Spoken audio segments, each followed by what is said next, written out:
अस्सलाम वालेकुम नाज़रीन, बड़ी खबर के डिजिटल प्लेटफॉर्म के साथ मैं हूं आपकी मेज़बान आमना मजीद। पाकिस्तान में जिस किस्म की गर्मी पड़ रही है और इस गर्मी में जो लोड शेडिंग होती है उससे पाकिस्तानी अवाम तो बड़ी सताई हुई है, लेकिन पाकिस्तानी अवाम जो है वो शायद उसके लिए जैसे जैसे मुल्की मईशत ठीक होती जा रही है, महंगाई में कमी आती जा रही है, तो जनाब अब लोड शेडिंग से सताए अवाम के लिए भी खुशखबरी का सीज़न शायद आने वाला है, क्योंकि सिंध हुकूमत ने जो है वो तकरीबन बिजली 100 यूनिट सस्ती करने का और मुफ्त सस्ती भी करने का और मुफ्त करने का ऐलान किया है और प्लान तैयार कर लिया है।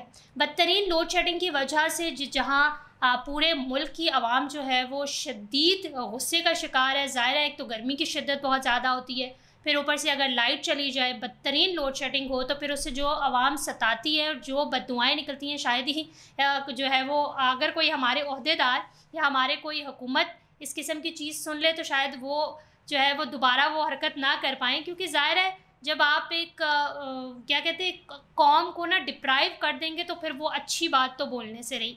लेकिन जनाब, अब पाकिस्तानी अवाम के लिए सुख का सांस लेने का वक्त शायद आ गया है। अब वो आराम से बैठ सकते हैं, क्योंकि आहिस्ता आहिस्ता चीज़ें जो हैं वो शायद ठीक होने की जानिब जा रही हैं। सिंध हुकूमत की जानिब से सिंध की आवाम के लिए जो है वो 100 यूनिट तक मुफ्त बिजली देने का प्लान तैयार कर लिया गया है।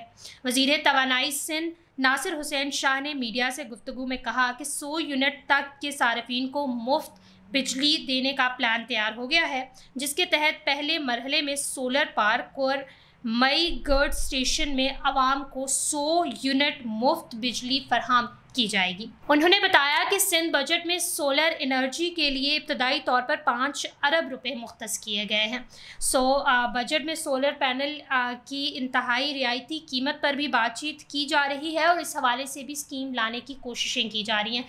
ये अच्छी चीज़ है कि बजट जो है वो 8 जून को पेश किया जाएगा वफाक में, और इसके अलावा सिंध में भी पेश किया जाना है, तो उसमें इन चीज़ों को रखा जा रहा है, उन चीज़ों को रखा जा रहा है जो शायद आवाम दोस्त हों, आवाम के लिए उनका कोई ना कोई फ़ायदा हो।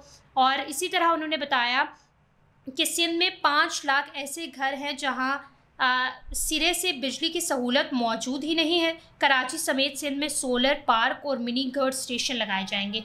कराची, मुझे लगता है कि पूरे पाकिस्तान में जो सबसे ज़्यादा लोड शेडिंग से इफ़ेक्ट होता है, और शायद हम बहुत अरसे से एक चीज़ सुन रहे हैं के इलेक्ट्रिक के बारे में, तो हमेशा ही हम जो है वो गलत चीज़ें सुन रहे होते हैं कि के इलेक्ट्रिक जो है वो शायद उस इदारे में करप्शन बहुत ज़्यादा है, या शायद लोग जो है वो अपना ही फ़ायदा सोच रहे होते हैं, आवाम का फ़ायदा नहीं सोच रहे होते। और हमेशा ही हम ये सुनते हैं कि के इलेक्ट्रिक जो है वो उसके फीडर ट्रिप हो जाते हैं, गर्मी हो या सर्दी हो। बहुत सारे लोगों ने सवाल भी उठाया था, तो वहाँ पे सिंध में बिजली का बड़ा इशू है। सिंध बड़ा सूबा है और उसके अलावा कराची बड़ा शहर है, रोशनियों का शहर उसे कहा जाता है, लेकिन अनफॉर्चुनेटली रोशनियाँ वहाँ पे थोड़ी कम ही दिखाई दे रही हैं आजकल।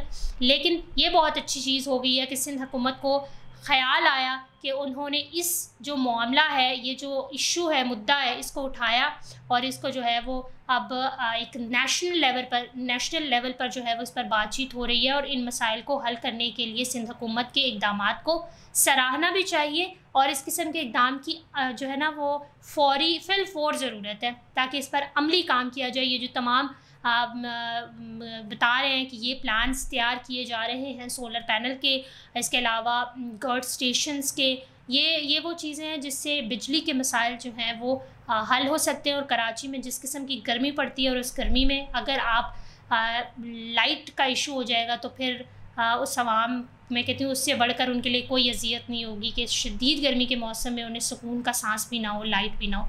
तो सिंध हुकूमत की जानिब से ये कुछ प्लान्स तैयार किए गए हैं, अच्छी बात है, अच्छी चीज़ है।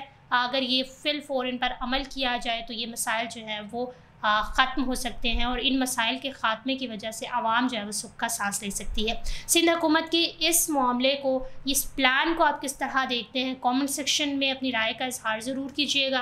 बड़ी खबर को लाइक करें, शेयर करें, सब्सक्राइब करें, और अपनी होस्ट आमना मजीद को इजाज़त दीजिए। अल्लाह हाफ़िज़।